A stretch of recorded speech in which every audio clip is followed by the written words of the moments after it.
Hello everyone, my name is Kashfi and I am the faculty of Fervor Academy. I am your chemistry educator. ठीक है, last class में हम लोग ने chemistry का acid base salt start किया था, तो आज उसी के आगे और इसका नेक्स्ट पार्ट आज हम लोग पूरा करेंगे, कंप्लीट करेंगे। तो लास्ट क्लास में आप लोगों को याद होगा कि हमने लास्ट क्लास में एसिड बेस सॉल्ट में इंडिकेटर के बारे में बताया था, फिर टाइप्स ऑफ इंडिकेटर के बारे में बताया था, हमने नेचुरल इंडिकेटर के बारे में बताया था, हमने आर्टिफिशियल इंडिकेटर के बारे में बताया था, ऑल्फैक्टरी इंडिकेटर के बारे में बताया था, और उसके बाद फिर हमने एसिड का थोड़ा से इंट्रो दे दिया था कि एसिड क्या होता है। ठीक है, आज वहीं से स्टार्ट करते हैं। तो आज एसिड फिर से बता देते हैं, एक बार कुछ लोग होंगे जो भूल गए होंगे एसिड क्या होता है, तो उनको फिर से याद दिला देते हैं कि एसिड क्या होता है। एसिड वो सब्सटेंस होता है जो पानी में मतलब एक्वस सॉल्यूशन में जाने के बाद हाइड्रोनियम आयन को फर्निश करे, उसे उन सब्सटेंस को क्या बोला जाता है? एसिड बोला जाता है। सिंपल सी बात है। ठीक है, जैसे कुछ एग्जाम्पल आज दिखा देते हैं। हमने क्या किया था, हाइड्रोक्लोरिक एसिड को लिया था और उसे एक्वस सॉल्यूशन में डाला था, तो वो उसमें से हाइड्रोनियम आयन और क्लोरीन आयन अलग हो गया था। तो ऐसे सब्सटेंस जिसमें से हाइड्रोनियम आयन फर्निश हो जाए, निकल जाए, उन सब्सटेंस को क्या बोला जाता है? एसिड बोला जाता है। कुछ एग्जाम्पल एसिड के बताए थे, जैसे HCl बताया था, H2SO4 बताया था, HNO3 बताया था। फिर हमने आपको बताया भी था कि ये HCl, H2SO4, HNO3, H2CO3, इनको देख के डरना बिल्कुल नहीं है। अभी नया नया मामला है, शुरू 10th में आए हैं, तो ये कुछ नाम है जो आपको दिख रहे हैं, कुछ एसिड हैं जो आपको दिख रहे हैं। तो करते करते धीरे धीरे इन सब का आपको नाम और यूजेस सब पता चल जाएंगे। जैसे HCl, इनको बोला जाता है hydrochloric acid, H2SO4 sulphuric acid, HNO3 nitric acid, H2CO3 carbonic acid. ठीक है, चलिए इसके आगे हम लोग स्टार्ट करते हैं। तो इसके आगे आज हम लोग पढ़ेंगे टाइप्स ऑफ एसिड। क्या? Types of acid.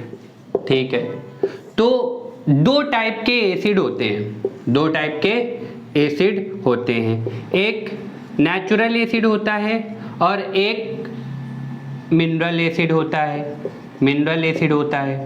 ठीक है, अच्छा, दो एसिड को दो टाइप में डिवाइड किया गया है। ठीक है, तो आप लोगों का एक क्वेश्चन होगा, सर इस एसिड को दो टाइप में किस बेसिस पे डिवाइड किया गया है? कोई बेसिस होगा, कोई रीजन होगा इन एसिड को डिवाइड करने का। तो एसिड को दो टाइप में यहाँ पर हमने डिवाइड किया है नेचुरल और मिनरल में। वो किस बेसिस पे? On the basis of occurrence, मतलब कि वो एसिड मिल कहाँ से रहे हैं, उस बेसिस पे एसिड को दो टाइप में डिवाइड किया गया है। एक है नेचुरल एसिड और एक है मिनरल एसिड। तो सिंपल सा नेचुरल एसिड क्या होता है? नेचुरल एसिड वो एसिड होता है जो हमें नेचुरली मिल रहे हैं। मतलब कि सिंपल सा यहां पर हम लोग लिख सकते हैं,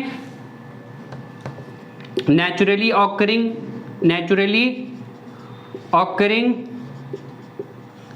एसिड, मतलब जो नेचुरली हमें मिल रहे हैं। एग्जाम्पल, प्लांट से मिल रहे हैं, प्लांट के पार्ट से मिल रहे हैं, एनिमल से मिल रहे हैं, एनिमल के पार्ट से मिल रहे हैं, वो एसिड क्या होता है? नेचुरल एसिड होता है। मतलब नेचर से नेचुरली इसको बनाने में, इन एसिड को बनाने में हमारा कोई योगदान नहीं होता, हमारा कोई हाथ नहीं होता, ये अपने आप बन जाते हैं। तो ऐसे एसिड को क्या बोला जाता है? Natural acid. अच्छा, कुछ एग्जाम्पल बता देते हैं नेचुरल एसिड, जैसे सिट्रिक एसिड, यहाँ पे नीचे हो गया, थोड़ा ऊपर बता देते हैं। यहाँ पे पहला है सिट्रिक एसिड, दूसरा है एसिटिक एसिड,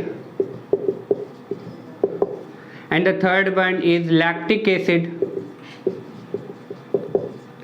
ये कुछ एसिड है जो कि हमें नेचुरली मिलते हैं। चलिए सर, आपने बता दिया नेचुरली मिलते हैं, लेकिन मिलते कहाँ से हैं?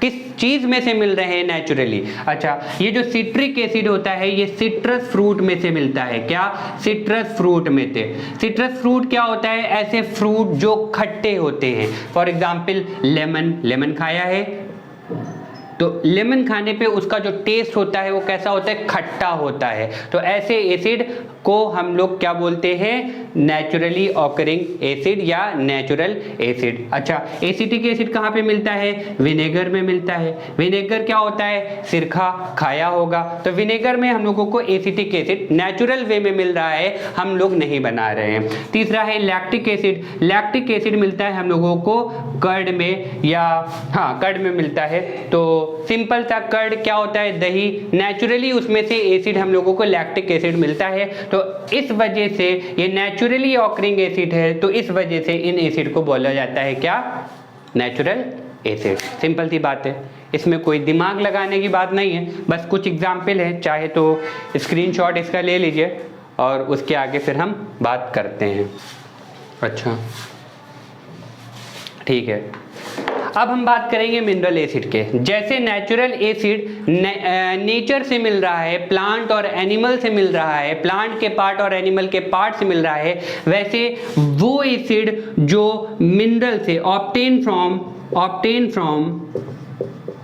मिनरल से मिले उन एसिड को क्या बोला जाता है, मिनरल एसिड बोला जाता है। अच्छा, इसके कुछ एग्जाम्पल है, जैसे HCl हो गया, जैसे H2SO4 हो गया, जैसे HNO3 हो गया। ये जो एसिड हैं वो मिनरल से मिलते हैं, इस वजह से इनको क्या बोला जाता है, मिनरल एसिड बोला जाता है। ठीक है, ये समझ में आ गया होगा, मेरे ख्याल से आप लोगों को ये चीज़ समझ में आ गया होगा, ये एसिड के डिवीज़न आपको समझ में आ गए होंगे। अच्छा, एसिड को और दो टाइप में डिवाइड किया गया है। ये जो डिवीज़न था जो अभी हमने पढ़ा है, जो हमने बताया है, वो डिवीज़न था on the basis of occurrence, मतलब कि वो एसिड मिल कहाँ से रहे हैं, उस बेसिस में एसिड को दो टाइप में डिवाइड किया गया है। अब फिर हमने एसिड को डिवाइड किया दो पार्ट में। अब किस बेसिस पे डिवाइड करेंगे, ऑन द बेसिस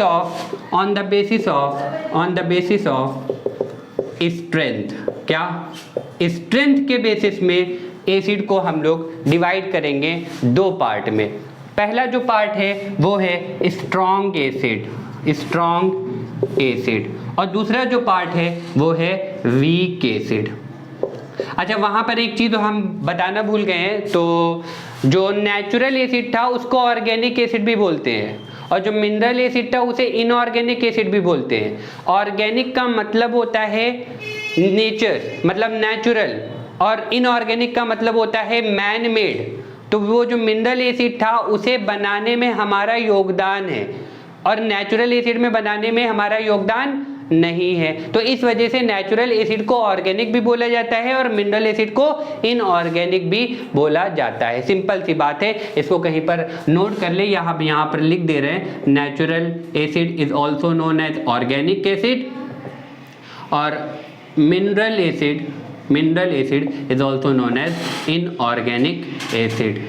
सिंपल सी बात है। अच्छा ठीक है, अब हमने एसिड को फिर डिवाइड किया दो पार्ट में। अच्छा, किस बेसिस पे, on the basis of strength, strength के बेसिस पे हमने एसिड को दो पार्ट में डिवाइड किया गया, और वो दो पार्ट क्या है, स्ट्रॉन्ग और वीक। स्ट्रेंथ का मतलब समझ रहे हैं ना, स्ट्रेंथ का मतलब होता है ताकत, कि उस एसिड में ताकत कितनी है, पावर कितनी है, उस बेसिस में एसिड को दो पार्ट में डिवाइड किया गया है, क्या, स्ट्रॉन्ग और वीक। अब चलिए ठीक है, बता तो दिया, डिवाइड तो कर दिया, अब ये तो बताइए कि स्ट्रॉन्ग एसिड होता क्या है। तो दरअसल स्ट्रॉन्ग एसिड वो एसिड होता है जो एक्वस सॉल्यूशन में कंप्लीटली आयोनाइज हो जाए, मतलब कि कंप्लीटली अपने हाइड्रोजन आयन को निकाल दे, है ना। मतलब कि दोस एसिड वो completely ionize there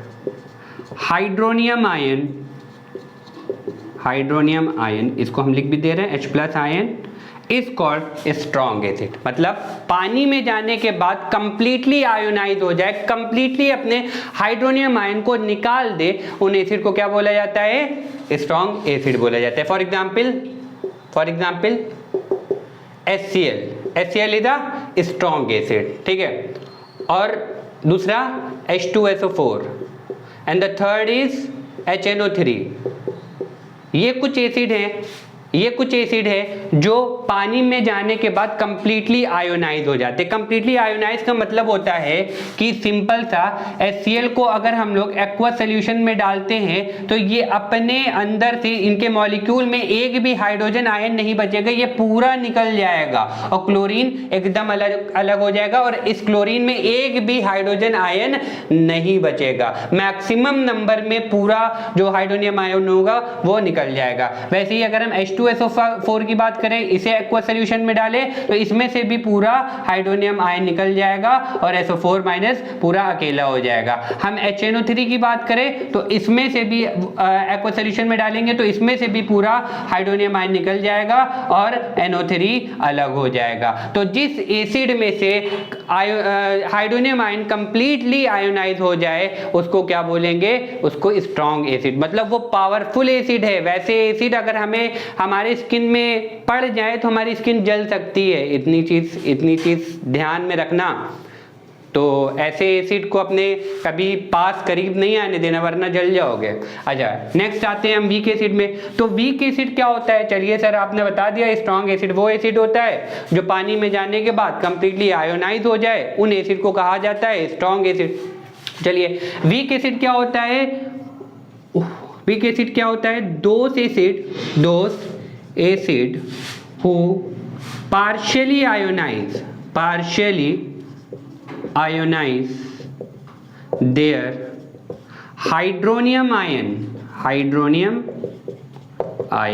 H+ ion, वो एसिड जो पूरी तरीके से अपने हाइड्रोनियम आयन को ना निकाल पाए, उन एसिड को क्या बोला जाता है? उन एसिड को वीक एसिड बोला जाता है। जैसे कि हम एक एग्जांपल लेते हैं, हम एसिटिक एसिड का एग्जांपल लेते हैं, CH3COOH, ये है एसिटिक एसिड, ठीक है ना, है तो एसिड, लेकिन ये कैसा एसिड है? वीक एसिड है। मतलब जब इनको अगर हम एक्वा सोल्यूशन में डालते हैं तो ये पूरा हाइड्रोनियम आयन नहीं निकालेगा, सिर्फ एक H+ आयन निकालेगा, बाकी इनका हाइड्रोजन आयन मॉलिक्यूल के फॉर्म में बचा रहेगा। जैसे कि आप यहाँ पर देख पा रहे हैं कि इस CH3COOH को जब हमने पानी में डाला तो इसमें से सिर्फ एक ही हाइड्रोनियम आयन निकला, बाकी 3 हाइड्रोनियम आयन मॉलिक्यूल के फॉर्म में बचे हैं। तो ऐसे एसिड को बोला जाता है वीक एसिड, मतलब वो एसिड जो एक्वा सॉल्यूशन में कंप्लीटली आयोनाइज ना हो पाए, उन एसिड को क्या बोला जाता है?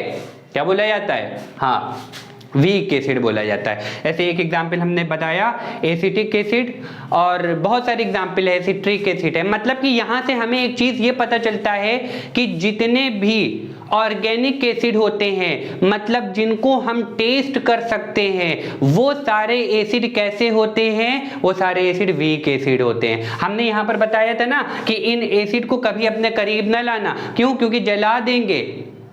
नींबू, लेमन, वो तो चाटते हैं, जलते नहीं है।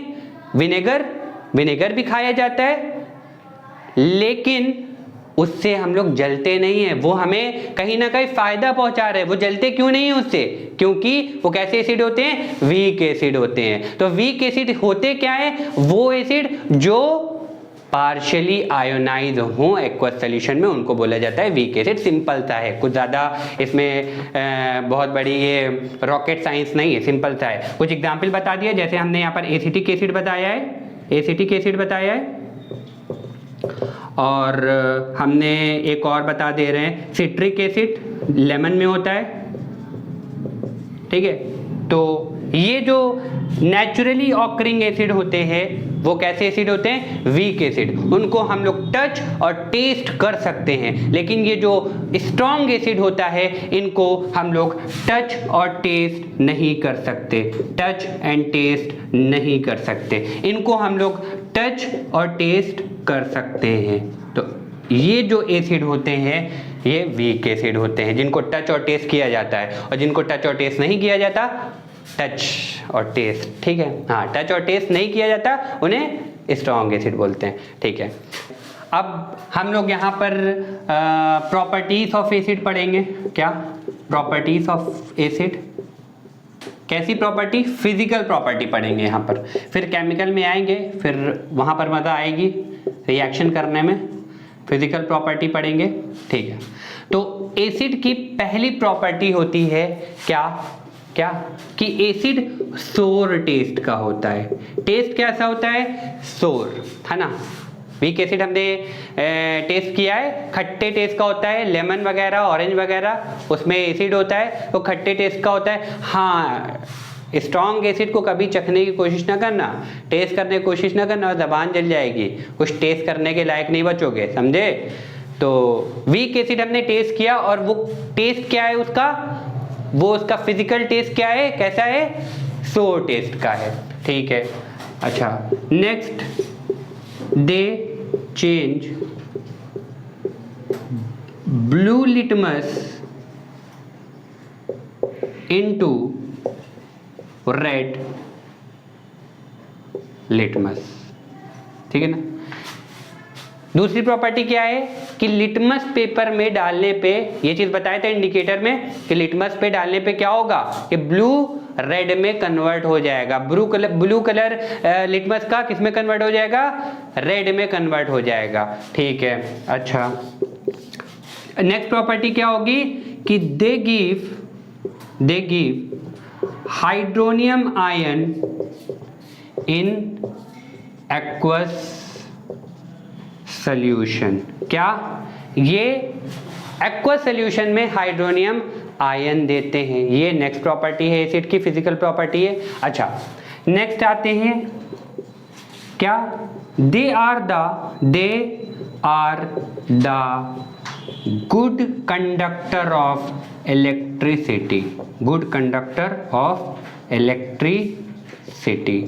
अच्छा, अब यहां से ये जो पॉइंट हमने बताया है इसको थोड़ा इंपॉर्टेंट लिख ले, क्योंकि यहां से क्वेश्चन बनते हैं। ये वाला जो लास्ट वाला पॉइंट है, they are the good conductor of electricity, they can conduct electricity, ठीक है ना। तो यहां से क्वेश्चन क्या बनते हैं कि ये जो एसिड होते हैं वो इलेक्ट्रिसिटी कंडक्ट करवा सकते हैं, लेकिन इसके आगे एक लाइन कुछ वर्ड और जोड़ लें, they are the good conductor of electricity in aqueous solution, in aqueous solution, ठीक है ना। ये जो होते हैं ये गुड कंडक्टर ऑफ इलेक्ट्रिसिटी होते हैं सिर्फ और सिर्फ एक्वस सॉल्यूशन में। ये अगर एक्वस सॉल्यूशन में एसिड को नहीं डाला जाएगा तो they can not conduct electricity. यहां से क्वेश्चन आता है, क्वेश्चन क्या आता है? Why acid can conduct electricity, conduct electricity in aqueous solution,